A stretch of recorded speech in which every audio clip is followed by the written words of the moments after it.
Et pour débuter cette émission, nous accueillons donc un sénateur. Bonjour Olivier Paccaud, vous êtes sénateur Les Républicains de l'Oise. Bonjour. Merci d'être avec nous ce matin. On va bien sûr parler de Jacques Chirac. Aujourd'hui, journée d'hommage à l'ancien président de la République. Pour vous, qu'est-ce qu'il représentait Jacques Chirac?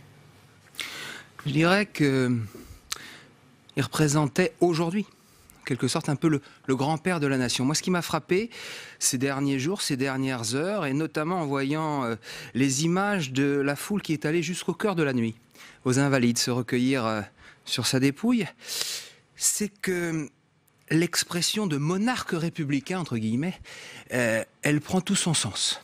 Les Français sont tristes. On a senti monter une grande marée de tristesse teintée d'affection dans tout le pays. Et Jacques Chirac, qui, tout au long de sa longue carrière, a eu des rapports parfois compliqués avec les Français, eh ben, il part avec cette immense affection de tout le peuple français. Et moi, je retrouve aujourd'hui cette expression de monarque républicain d'une façon tout à fait nouvelle. Vous le disiez, hein, c'est une foule immense qui se recueille depuis hier 14h. Les Invalides qui du coup sont restés ouverts toute la nuit. Ça vous a surpris qu'il y ait autant de gens? J'allais dire oui et non. Mais vous savez, l'outre-tombe part de toutes les vertus. Et aujourd'hui, Jacques Chirac, dans un sondage publié dans le journal du dimanche hier, est considéré comme le meilleur président de la Ve République, à égalité avec Charles de Gaulle. Alors, je ne suis pas convaincu qu'il ait réellement été le meilleur des présidents.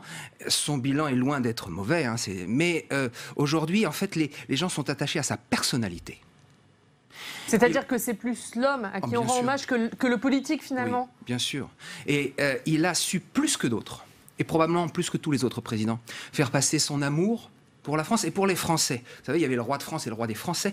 Il aimait la France, il aimait passionnément les Français, qui le sentaient bien et qui l'ont surtout bien senti dans son second mandat, dans son quinquennat. Elle n'a pas toujours été facile, hein, oui, cette relation entre les Français et Jacques Chirac. Oui. Et pourtant, aujourd'hui, eh bien, elle semble plus que jamais là, elle est présente, on l'a vu pendant ces 3 jours. Oui, tout à fait. Je suis un vieil agrégé d'histoire et en fait, j'ai envie de faire un parallèle avec un roi de France. C'est avec Henri IV. Jacques Chirac, on garde l'image du truculent, du bon vivant, du gouailleur, du ripailleur. Il aimait la vie, il aimait la chair, il aimait la bonne chair, comme Henri IV. D'autres rois ont une image différente.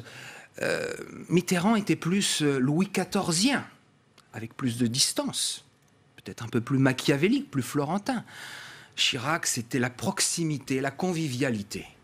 On retiendra Chirac, parallèle avec Henri IV. On le disait aujourd'hui, hein, les obsèques de Jacques Chirac ont bien sûr lieu ce matin. Ce lundi qui a été décrété jour de deuil national. Alors qu'est-ce que ça signifie exactement? On voit ça avec Alexandre Poussard.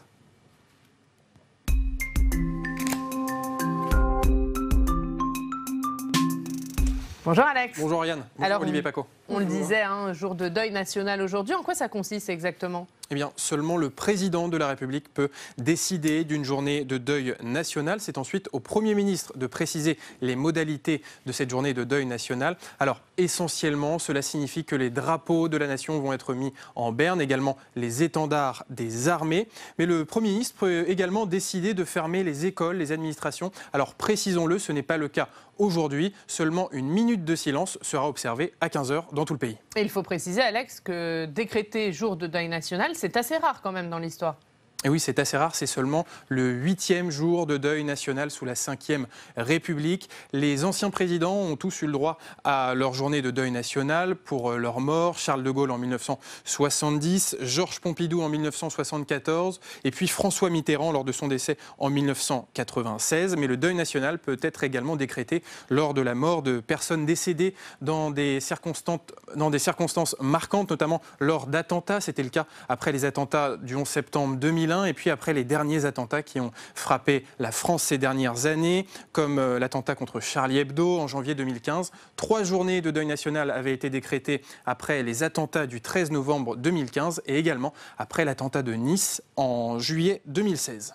Alors, on le disait, hein, après l'hommage populaire qui a lieu depuis hier, aujourd'hui, ce sont les cérémonies officielles. Quel est le programme ?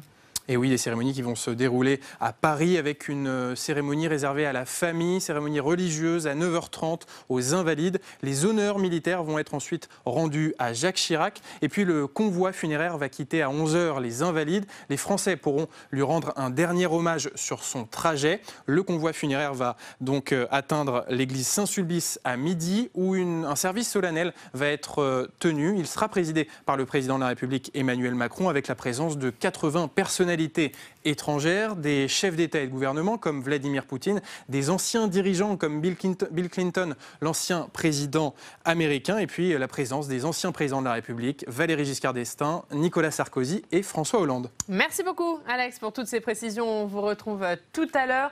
Vous disiez, Olivier Paccaud, que finalement c'est plus l'homme que le politique qu'on retient. Oui. Avec toutes ces cérémonies, aujourd'hui, c'est l'hommage à l'homme politique, au président Jacques Chirac. Tout à fait. Et je veux rajouter qu'à l'hommage parisien s'ajouteront des milliers d'hommages partout en France. On va y venir, on sera en Corrèze tout à l'heure. Voilà, moi, je suis à Paris ce matin, mais à 15h, je serai dans l'Oise, je serai à Beauvais, et de très nombreuses communes de l'Oise ont ouvert des cahiers dans les mairies pour que les Français viennent inscrire un petit mot d'adieu à leur ancien président. On le disait, avant de reparler de ces hommages en province, puisque le disait, nous serons à Brive avec le rédacteur en chef de La Vie corrézienne. Aujourd'hui, hommage officiel, hommage politique. Près de 80 chefs d'État et de gouvernements étrangers seront présents à Paris. Qu'est-ce qu'il a laissé comme empreinte à l'international, Jacques Chirac ? Le président de la République actuelle, Emmanuel Macron, dans la déclaration qu'il a effectuée au soir du décès du président, a eu une très belle expression en parlant d'une certaine idée du monde qu'avait Jacques Chirac. Cette certaine idée du monde, c'était un monde multipolaire, un monde du non-alignement, un monde du respect des différences. Et il ne m'étonne pas que de très nombreux chefs d'État partout sur la planète d'aujourd'hui et d'hier soient présents aujourd'hui pour lui rendre hommage. Je pense que l'Afrique, notamment, n'oubliera pas celui qu'il appelait Papa Chirac. Et ce souci de faire cohabiter dans notre monde toutes ces cultures différentes sans les mettre en haut ou en bas, c'était une de ses marques de fabrique. Alors, tout le monde a retenu son amour pour les arts premiers et non pas les arts primitifs. Je pense que ça orientait aussi sa façon de voir les relations internationales et la nécessité d'un équilibre pour qu'il y ait une harmonie sur notre planète. Jacques Chirac, à l'international, c'est aussi l'homme qui a dit non aux Américains, c'est ça que vous allez retenir ? Oui. Mais pas que. Oui, mais pas que. Alors c'est vrai que le non à la fausse croisade de George Bush en Irak en 2003 a marqué, et notamment le discours de Dominique de Villepin à l'ONU. Nous sommes un vieux pays d'un vieux continent. Mais il n'y avait pas que ça. Il y avait effectivement cette volonté de considérer tout le monde, de considérer toutes les civilisations à égalité d'une certaine façon. Sur le plan national, maintenant, quel bilan politique vous gardez de la présidence Jacques Chirac ? Alors, la présidence Jacques Chirac, parce que j'allais commencer moi en 74 quand il a été... Commencez en 74.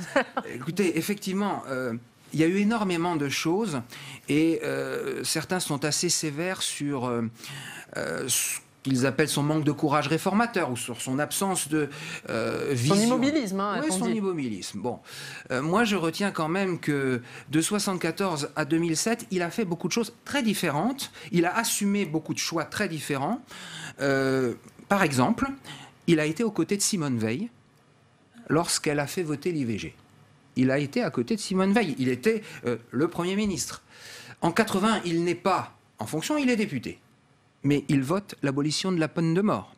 Après, son bilan lui-même, il y a une chose, moi, qui me gêne dans son bilan, c'est la suppression du service national, qui avait pour but de moderniser nos armées. Mais il me semble, oui. Mais il me semble qu'en agissant ainsi, il a mis de côté ce qui lui tenait tant à cœur, à savoir le vivre ensemble. Parce qu'en supprimant le service national, on mettait fin, on faisait disparaître cet extraordinaire creuset républicain où la mixité sociale permettait vraiment de s'épanouir. Donc pour vous, ça c'est l'erreur de Jacques Chirac. C'est la seule? Non, le quinquennat. Le quinquennat couplé avec les élections législatives qui a présidentialisé notre régime est une mauvaise décision et je pense qu'on en paye les conséquences aujourd'hui. Au Parlement? Ça affaiblit le Parlement pour vous? D'une certaine façon, oui. On le voit avec surtout l'Assemblée nationale macroniste qui est aux ordres, entre guillemets. Après, s'il y a une chose très positive, c'est le discours du Veldiv. Alors ce n'est pas une mesure technique, c'est une mesure morale. Mais pour moi, c'est ce qui marquera le septennat de Jacques Chirac. Il avait, en fait, on dit qu'il est plein de contradictions. Il est plein de contradictions, mais il a aussi des lignes de conduite. Notamment cette volonté de réconcilier, de rassembler, d'éviter les fractures, je dirais, lutter, c'est d'ailleurs son expression, lutter contre les forces obscures sans cesse à l'œuvre. Et il a été le premier des présidents à oser reconnaître la responsabilité de la France dans la déportation des Juifs sous l'occupation. Ni Charles de Gaulle, ni Georges Pompidou, ni Valéry Giscard d'Estaing, ni François Mitterrand n'avaient eu cette force morale.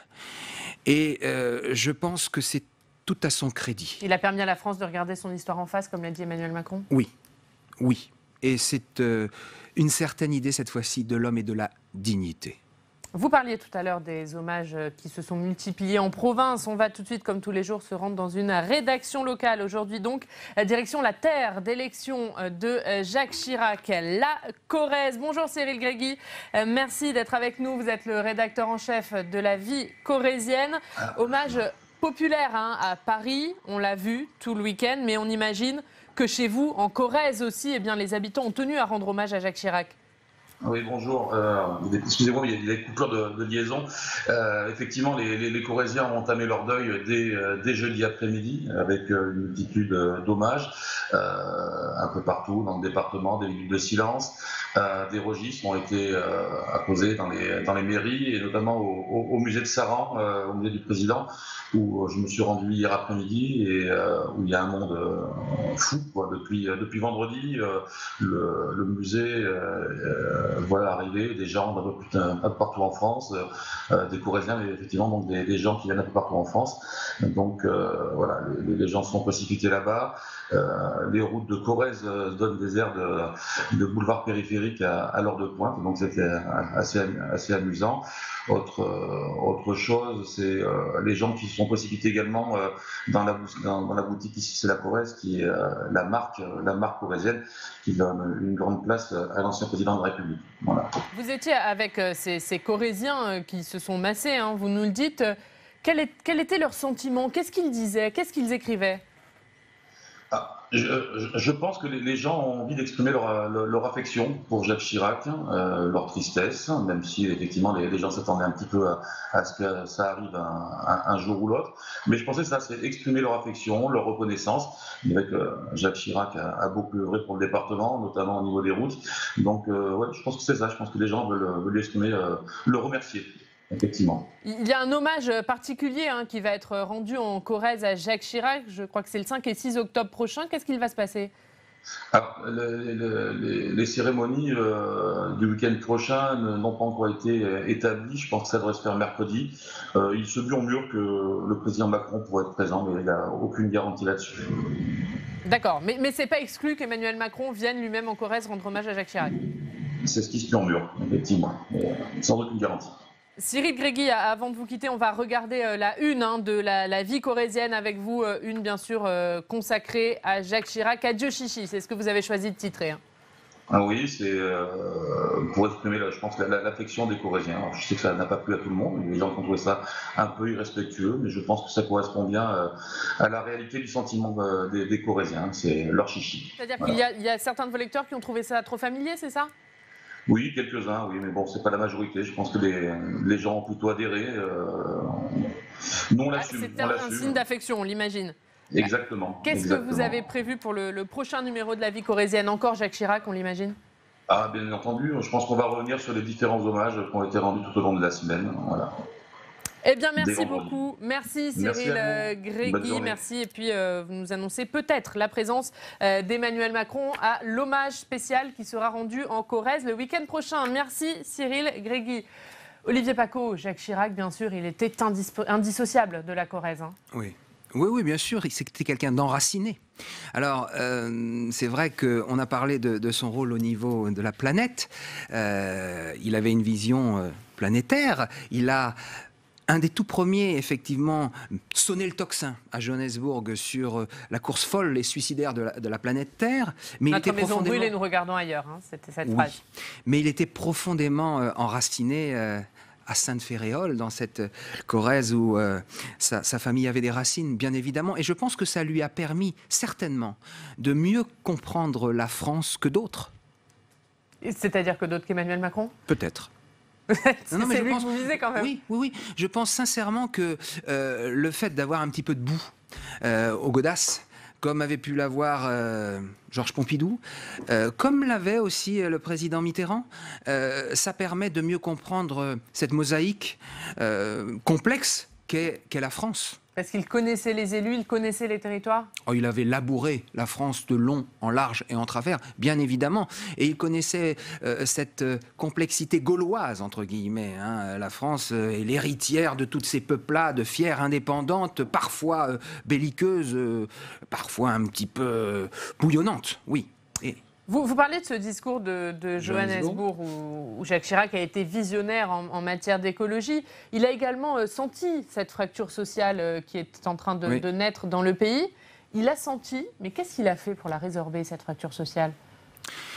Alors, on peut parler de beaucoup de choses, et notamment l'action, par exemple, de Jean-Louis Borloo.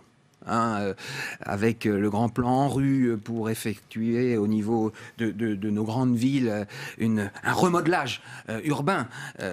Donc ça, c'est peut-être aussi un des points positifs qu'il ne faut pas oublier, dont je n'ai pas entendu parler. Donc ça, c'est ce qu'il a fait lors de son second mandat. Il y a énormément de choses qui ont été faites concernant le plan cancer, concernant les je me perds, mais je reviens quand même, excusez-moi, je reviens quand même à ce que vous me demandiez. En ce qui concerne la fracture sociale, on oublie une chose, c'est qu'en 2007, lorsqu'il a quitté le pouvoir, le chômage était redescendu à 6,5-7%. Donc, et ça participe. Donc pour vous, il n'a pas rien fait pour résorber cette fracture sociale. Non, il n'a pas rien fait.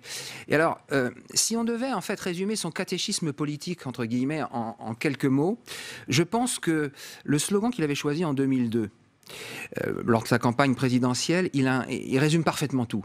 C'est la France en grand, la France ensemble. La France en grand, c'était sa vision un peu gaulliste, sa fibre gaulliste. Et la France... ensemble, c'était sa boussole humaniste. Alors, il voulait vraiment, effectivement, travailler ce vivre ensemble. Et c'est vrai qu'entre 1995 et 2002, peut-être que la France a commencé ou a continué à s'effriter. La cohésion nationale. Mais est-ce que le président lui-même pouvait l'éviter? Je n'en suis pas totalement convaincu. Vous parliez de sa fibre gaulliste. Oui. Pour vous, Jacques Chirac, c'était un gaulliste, clairement? Il était dans les pas des gaullistes, bien sûr, et il était membre de l'UDR. Alors certains disent que non, ce n'était pas un gaulliste, c'était un radical socialiste, mais... Qu'est-ce que le gaullisme, en fait? Alors, le gaullisme, c'est d'abord une certaine idée de la France, de la grandeur de la France, cette volonté aussi, des fois, de transcender les clivages, qu'on peut retrouver dans le macronisme, d'ailleurs. Je pense que Jacques Chirac était fondamentalement gaulliste. Maintenant, la vraie question, c'était, était-il un homme purement de droite ou purement de gauche? Vous avez il la n'était pas de réponse? gauche, mais c'était pas un homme purement de droite. Mais bien sûr, il avait une fibre un petit peu ratsock, avec cette volonté effectivement d'être à l'écoute des plus petits, qui ne caractérise pas toujours les hommes de droite. Un mot sur le chiracisme. Est-ce qu'aujourd'hui il y a des héritiers de Jacques Chirac? Écoutez, dans le paysage politique actuel, il y en a un qui, à mon avis, peut peut-être se revendiquer du chiracisme, c'est Xavier Bertrand. Il y en a un qui ferait bien de s'en inspirer et qui, à mon avis, va essayer de marcher dans ses traces, c'est le président de la République actuelle, parce que Il s'est rendu compte qu'il avait une certaine distance avec le peuple français et que ce n'était jamais bon, même si le président est un peu sur son Aventin, il doit quand même être au contact de la population. Et je pense que... Vous dites Emmanuel Macron ferait mieux de s'en inspirer, oui. ou vous dites qu'il y a une filiation entre Jacques Chirac et Emmanuel Macron? Je pense que dans la politique menée actuellement, il n'y a pas de filiation, mais s'il pouvait y en avoir une, ce serait pas plus mal. Et à droite, pour vous, c'est Xavier Bertrand, l'héritier. C'est pas ce qu'on a appelé les bébés Chirac, François Baroin, Christian Jacob, non, c'est Xavier Bertrand. Alors écoutez, j'ai peut-être un tropisme parce que je suis des Hauts-de-France vers Xavier Bertrand, mais Xavier Bertrand a non seulement cette volonté, mais cette pratique du terrain. Quand il voit une foule, il n'en a pas peur, il y va, et cette volonté d'enracinement qu'on a aussi chez François Baroin, et chez Christian Jacob. Je dis ça aussi peut-être parce que Xavier Bertrand a clairement dit qu'il était intéressé par l'élection présidentielle. Donc pour vous, il peut succéder à Jacques Chirac à l'Élysée? Il pourrait. Allez, on va regarder ensemble les unes de la presse nationale, bien sûr consacrée à Jacques Chirac avec vous. Alex, vous nous rejoignez. Les unes des grands quotidiens nationaux aujourd'hui qui rendent hommage à Jacques Chirac. Et on commence par la une de Libération. Et oui, à la une de Libération, l'heure Chirac, Jacques Chirac, qui appartient à tous les Français, à tous ces Français qui se sont réunis hier aux Invalides pour participer à cet hommage populaire, un hommage simple, sans chichi. Il aurait aimé, commente un coiffeur venu du Périgord, pour rendre spécialement hommage à son président de la République préféré. Et puis, il y avait toutes les générations réunies hier aux Invalides. Certains ont marqué une pause, l'air grave, devant les drapeaux en berne. Et puis d'autres se sont dépêchés pour faire un selfie de rigueur sous l'œil un peu consterné, dégradé, présent aux Invalides. C'est aussi ça, un hommage populaire en 2019.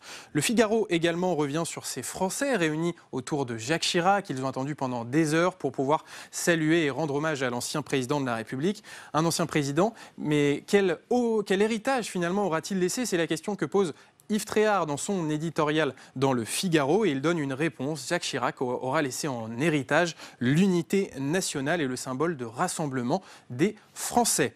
Et puis le journal Le Parisien revient également sur cet hommage avec un titre plus solennel, l'adieu, et une photo de soirée qui montre que tous les Français se sont massés toute la nuit jusqu'au petit matin à 7h pour dire un au revoir à Jacques Chirac. Vous êtes d'accord, Olivier Pacot, avec Yves Tréhard? L'héritage de Jacques Chirac, c'est cette unité nationale? D'une certaine façon, oui. N'oublions pas non plus que ce fut le président de la République le mieux élu de la Ve République, avec 82% des suffrages, dans des circonstances très particulières. Et peut-être que là, il a d'une certaine façon loupé le coche. Peut-être qu'il aurait fallu mettre en place un gouvernement d'union nationale. C'est facile à dire aujourd'hui, hein. Mais je crois qu'il l'a regretté lui-même. Ça a été une erreur à l'époque, oui. D'après ce que vous nous dites. Oui. Ça, c'est pour les unes des quotidiens nationaux consacrés à Jacques Chirac, Alex. Mais il y a une autre actualité, ce sont les suites de l'incendie de Rouen, et c'est l'Humanité qui fait sa une dessus. Et oui, l'Humanité qui pose la question de la sécurité des sites industriels classés Seveso après le terrible incendie qui a frappé Rouen et l'incendie de l'usine Lubrizol la semaine dernière, alors que des manquements de l'usine ont été pointés du doigt. L'enquête du parquet de Rouen, qui était ouverte initialement pour explosion d'un incendie, a finalement été élargie au chef d'accusation, au chef d'enquête suivant, mise en danger de la vie d'autrui. Merci beaucoup, Alex. Cet incendie de Rouen, Olivier Pacot, c'est l'autre actualité, bien sûr, de ce week-end. Des habitants inquiets, malgré les déclarations qui se veulent rassurantes de la part des autorités. Et ce n'est pas seulement la Seine-Maritime qui est touchée, puisque votre département de l'Oise est également touché. 40 communes sont touchées. Qu'est-ce que vous pouvez nous dire ce matin là-dessus ? Je peux vous dire que le préfet de l'Oise a pris un arrêté hier soir pour interdire la consommation de tous les produits agricoles qui ont été produits à partir du 26 septembre dans le nord-ouest du département. C'est ce qu'on appelle la Picardie verte, une quarantaine de communes autour du canton de Grandvilliers. Et donc, il ne faut pas consommer les fruits, légumes, le lait, le miel produits à partir de cette date-là. C'est le principe de précaution. Mais évidemment, ça nous interroge. Des prélèvements vont être faits à partir de ce matin dans cette zone pour voir la toxicité, la dangerosité éventuelle de ces produits. C'est un rappel à l'ordre. Évidemment, nous avons dans notre pays des usines Seveso qui doivent être contrôlées. Il faut que ces industriels puissent travailler. Et qui doivent peut-être être sortis de ces centres urbanisés. Est-ce qu'il faut les déménager, ces usines Seveso, qui sont très proches des habitations, très proches des villes? Bah, écoutez, en théorie, certainement. Mais c'est facile à dire, c'est moins facile à faire. C'est le produit de notre histoire industrielle. Nous avons au cœur de certaines villes, effectivement, des zones d'activité, des zones d'industrie lourde ou chimique depuis, non pas la nuit des temps, mais depuis le 19e et le 20e siècle. On ne peut pas les sortir comme ça. Et puis, mettez-vous à la place des ruraux, qui ont déjà des fois des désavantages par rapport à d'autres. Si on leur dit, bon, bah maintenant, vous allez être le réceptacle, entre guillemets, de toutes les activités polluantes ou dangereuses, ils ne le prendront pas forcément bien. Mais il y a des questions à se poser et la sécurisation des périmètres industriels concernés, c'est une priorité, évidemment. Des questions à se poser sur la sécurité de ces usines Seveso ? Bien sûr, bien sûr. Est-ce qu'il faut une commission d'enquête parlementaire, comme le réclament certains, selon vous ? Très honnêtement, je ne sais pas. Alors, une commission d'enquête, c'est-à-dire se poser des questions, aller au fond des choses, c'est toujours une bonne chose.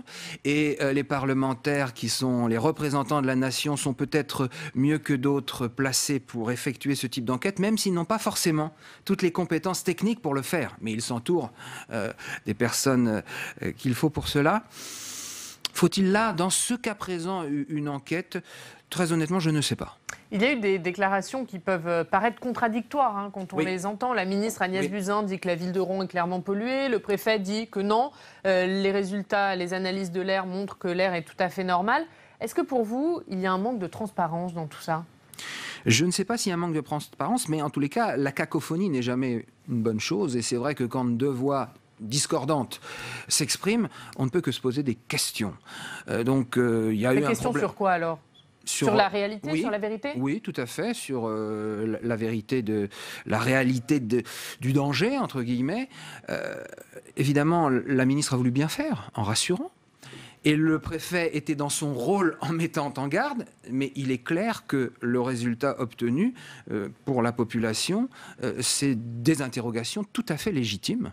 Il y a un vrai principe de précaution qui, aujourd'hui... Mais pour vous, c'est juste un principe de précaution ou les risques sont avérés ? Qu'il y ait des risques dans des périmètres où on trouve des productions de cet ordre, c'est évident. Le risque zéro n'existe et n'existera jamais. Il faut quand même avoir ça en tête. Il faut le minimiser au possible. Mais le risque est là. Bien sûr. Merci beaucoup, Olivier Paccaud. Merci d'avoir été avec nous ce matin.